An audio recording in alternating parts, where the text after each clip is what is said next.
আসসালামু আলাইকুম ওয়া রাহমাতুল্লাহি ওয়া বারাকাতুহু। ইন্নাল হামদালিল্লাহ ওয়াসসালাতু ওয়াসসালামু আলা মুহাম্মাদিন ওয়া আলিহি ওয়া আসহাবিহি ওয়া মা ওয়ালা, আম্মা বা'দ। সম্মানিত দর্শক শ্রোতা, মুসলিম ভাই ও বোনেরা, মহাগ্রন্থ আল কোরআনের তাফসীর বর্ণনা অনুষ্ঠানের আজকের ৪৬তম পর্বে আপনাদের সকলকে স্বাগত জানাচ্ছি।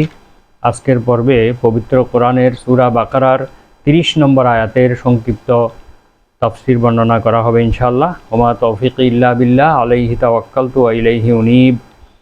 আউযু বিল্লাহি মিনাশ শাইতানির রাজীম। বিসমিল্লাহির রহমানির রহিম। ওয়া ইয ক্বালা রাব্বুকা লিল মালাইকাতি ইন্নী জাইলুন ফিল আরদি খলিফা ক্বালু আতাজআলু ফিহা মান ইউফসিদু ফিহা ওয়া ইয়াসফিকুদ দিমাআ وَنَحْنُ نُسَبِّحُ بِحَمْدِكَ وَنُقَدِّسُ لَكَ قَالَ إِنِّي أَعْلَمُ مَا لَا تَعْلَمُونَ صدق الله العظيم।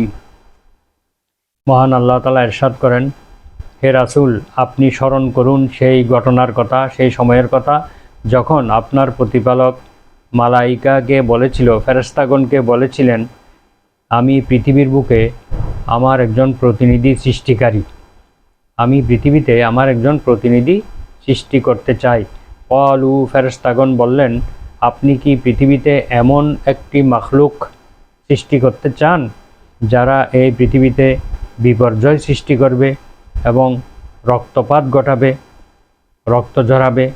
অথচ আমরাই তো আপনার প্রশংসা সহকারে পবিত্রতা ঘোষণা করছি, আপনার গুণকীর্তন করছি এবং আপনার পবিত্রতা ঘোষণা করছি। আল্লাহ তাআলা বললেন, ইন্নী আ'লামু মা লা তা'লামুন, মানব সৃষ্টির ব্যাপারে আমি যা জানি তোমরা তা জানো না। এ হচ্ছে আয়াতের সরল বাংলা অনুবাদ। এবারে সংক্ষিপ্ত ব্যাখ্যা। এখানে ওয়াইজ ক্বালা বলে মহানবী সাল্লাল্লাহু আলাইহি ওয়াসাল্লামকে উদ্দেশ্য করে আল্লাহ বলছেন যে আপনি স্মরণ করুন সেই ঘটনার কথা যখন আপনার প্রতিপালক ফেরেশতাগণকে বলেছিলেন যে আমি পৃথিবীতে আমার একজন প্রতিনিধি সৃষ্টি করতে চাই। এখানে রব্বুকা, রবের ব্যাখ্যা আমরা পবিত্র কোরআনের সূরা বাকারার তাফসীরের ১৫তম পর্বে, অর্থাৎ ১৫ নম্বর পর্বে আমরা মারিফাতুর রব বা রবের ব্যাখ্যা দিয়েছি। আবার সূরা ফাতিহার প্রথম আয়াতে আলহামদুলিল্লাহি রব্বিল আলামিন, সেখানেও রবের ব্যাখ্যা দেওয়া হয়েছে। তো আমার ইউটিউব চ্যানেলে এগুলো প্লে লিস্টের মধ্যে প্রতিটি সূরার আলাদা আলাদা লিস্ট রয়েছে। সূরা ফাতিহায় গেলে সেখানেও পাওয়া যাবে, সূরা বাকারার তাফসিরে গেলে সেখানেও পাওয়া যাবে। তারপরে লিল মালাইকা, মালাইকা বলা হয় ফেরেশতাগণকে, এক বচনে হলো মালাক, বহু বচনে মালাইকা। আর এই মালাইকার পরিচয় সম্পর্কে মালাইকা আল ইমানু বিল মালাইকা, ফেরেশতাদের প্রতি ঈমান, এই পর্বটি হচ্ছে ২০তম পর্ব। পবিত্র কোরআনের তাফসীর বর্ণনার ২০তম পর্বে আমরা ফেরেশতাদের উপরে বিস্তারিত আলোচনা করেছি। সেই পর্বটি আপনারা দেখে নিলে পুরোপুরি ফেরেশতা সম্পর্কে জানতে পারবেন। তো মালাইকা ফেরেশতাগণ হচ্ছে নূরের তৈরি, তারা পানাহার করেন না, তাদের মধ্যে স্ত্রী পুরুষ কিছুই নেই, তাদের বিবাহ শাদী নেই। তারা মহান আল্লাহ তাআলার গুণকীর্তন করেন এবং তার প্রশংসা করেন, তার তাসবিহ পাঠ করেন এবং আল্লাহর আদেশ পালনে তারা অত্যন্ত দৃঢ় প্রতিজ্ঞ, কোনো ধরনের অলসতা বা শৈথিল্যতা প্রদর্শন করেন না। আল্লাহ যা আদেশ করেন তারা তা পালন করেন। এরা হচ্ছে আল্লাহর অনুগত একটি বান্দা। আল্লাহ তাআলার সৃষ্টি রাজ্যের একটি বিশাল কর্মী বাহিনী হচ্ছেন এই ফেরেশতাগণ। তো এখন এই ফেরেশতাগণকে আল্লাহ তাআলা মানব সৃষ্টির পূর্বে একটি ফেরেশতাদের একটি কনফারেন্স ডেকেছেন, একটি সম্মেলন করেছেন। সেই সম্মেলনে আল্লাহ তাআলাই ছিলেন একজন প্রধান আলোচক এবং আল্লাহ তাআলাই ছিলেন প্রধান অতিথি, সভাপতি, আলোচক, সব কিছুই আল্লাহ তাআলা। তিনি তখন সেখানে ফেরেশতাদের উদ্দেশ্যে বললেন যে আমি পৃথিবীতে আমার একজন প্রতিনিধি সৃষ্টি করতে চাই। এটা তাদের মতামত চাওয়ার জন্য আল্লাহ বলেননি, বরং তাদেরকে শুধু জানিয়ে দেওয়াটাই হচ্ছে উদ্দেশ্য। তো আল্লাহ তাআলা যে খলিফা সৃষ্টি করবেন, এই সৃষ্টির ব্যাপারে ফেরেশতাদের মধ্যে শুধু একটু আলোচনা করা বা তাদেরকে একটু জানিয়ে দেওয়া, এটাই উদ্দেশ্য ছিল। তো খলিফা শব্দের অর্থ হলো যুগের পর যুগ ধরে পরস্পরের স্থলাভিষিক্ত হওয়া, অর্থাৎ একজন চলে গেলে তার জায়গায় আরেকজন স্থলাভিষিক্ত হওয়া, এটাকে খলিফা বলা হয়। যেমন ইসলামের খলিফা মহানবী সাল্লাল্লাহু আলাইহি ওয়াসাল্লামের পরে আবু বকর রাদিয়াল্লাহু আনহুর পরে ওমর রাদিয়াল্লাহু আনহুর পরে ওসমান রাদিয়াল্লাহু আনহুর পরে আলী, এভাবে একের পর এক যে স্থলাভিষিক্ত হয় এটাকে খলিফা বলা হয়। তো খলিফা সম্পর্কে পবিত্র কোরআনে আরও বিভিন্ন আয়াতে রয়েছে। সূরা আনআমের 165 নম্বর আয়াতে আল্লাহ বলেন, অহু আল্লাযী জাআলাকুম খালাইফা ফিল আরদ, তিনি সে আল্লাহ যিনি তোমাদেরকে পৃথিবীর বুকে খলিফা হিসেবে নির্ধারণ করেছেন। সূরা নামলের 62 নম্বর আয়াতে আল্লাহ বলেন, ওয়ায়াজআলুকুম খুলাফা আল আরদ, তিনি তোমাদেরকে পৃথিবীর খলিফা হিসেবে নির্ধারণ করেছেন। তো খলিফার বহুবচন খোলাফা এবং খালাইফা দুইটি বহুবচন হয়, এই দুই আয়াতে দুই রকম বলা হয়েছে এই জন্য, অর্থাৎ তোমাদেরকে তিনি পৃথিবীর বুকে খলিফা নির্ধারণ করেছেন।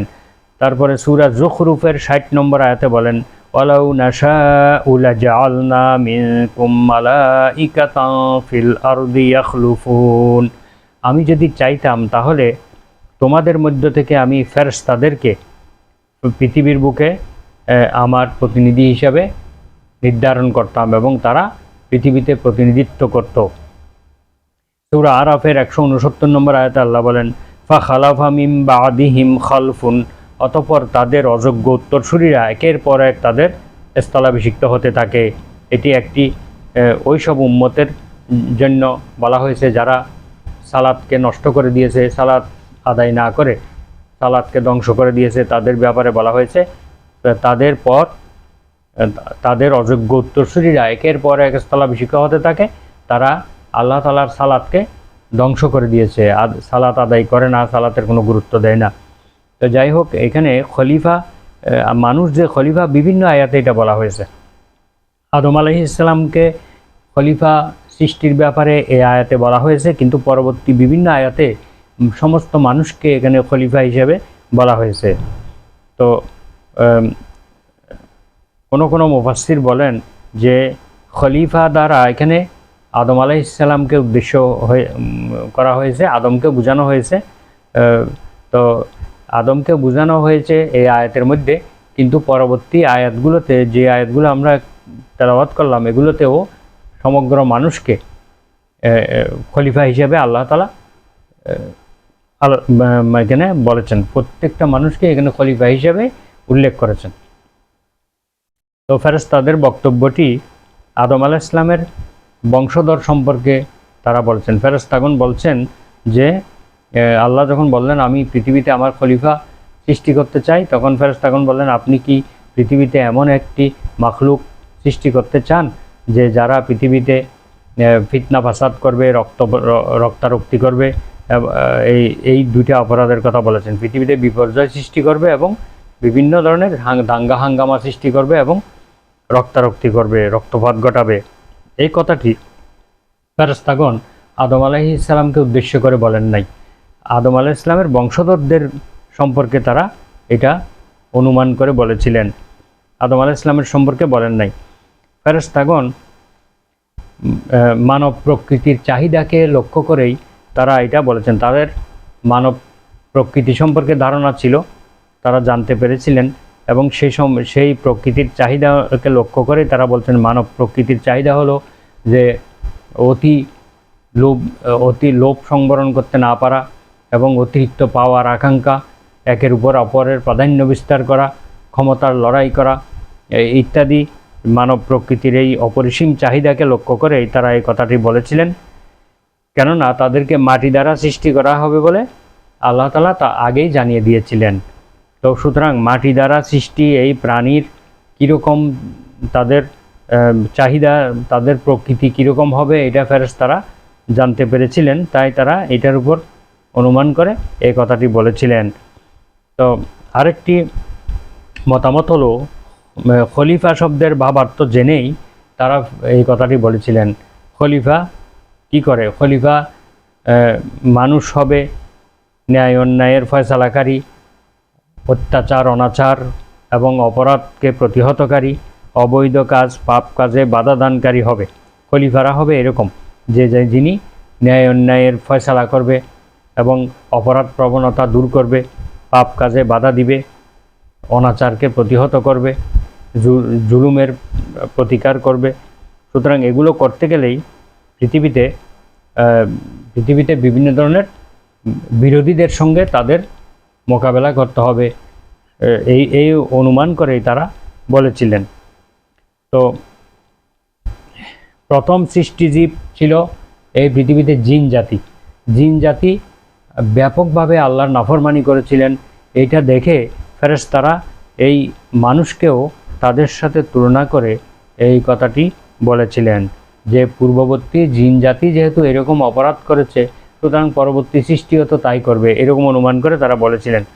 তো এই বক্তব্যটা ফেরেশতাদের এই বক্তব্যটি তাদের কোনো মানব সৃষ্টির বিরুদ্ধে প্রতিবাদ ছিল না, বরং এটা তাদের জানার জন্য তারা করেছিলেন। আদম আলাইহিস সালামের প্রতি হিংসা বিদ্বেষের কারণেও নয়, তাদের উদ্দেশ্য ছিল আল্লাহ তাআলার এই সৃষ্টির হিকমত জানা এবং এর রহস্যকে প্রকাশ করা, যা তাদের বোধ শক্তির ঊর্ধ্বে ছিল। ফেরেশতারা যা বুঝতে পারতেছিল না, এই জিনিসটি তারা আল্লাহর কাছ থেকে জানতে চেয়েছিলেন মাত্র। তা আল্লাহ তাআলা জানতেন এই শ্রেষ্ঠ জীবটি ঝগড়াটে হবে, বিবাদকারী হবে, রক্তারক্তি করবে, বিপর্যয় সৃষ্টি করবে। কাজেই ভদ্রভাবে জিজ্ঞেস করলেন ফেরেশতাগণ যে এইরকম মাখলুক সৃষ্টির মধ্যে বিশ্বপ্রভুর কী রহস্য লুকায়িত রয়েছে, কী নিপুণতা রয়েছে। ইবাদতের উদ্দেশ্যে সৃষ্টি হলে তাহলে তো আমরাই তো আপনার প্রশংসা সহকারে তাসবিহ পাঠ করছি, রাত দিন আপনার গুণকীর্তন করছি, আপনার ইবাদত করছি।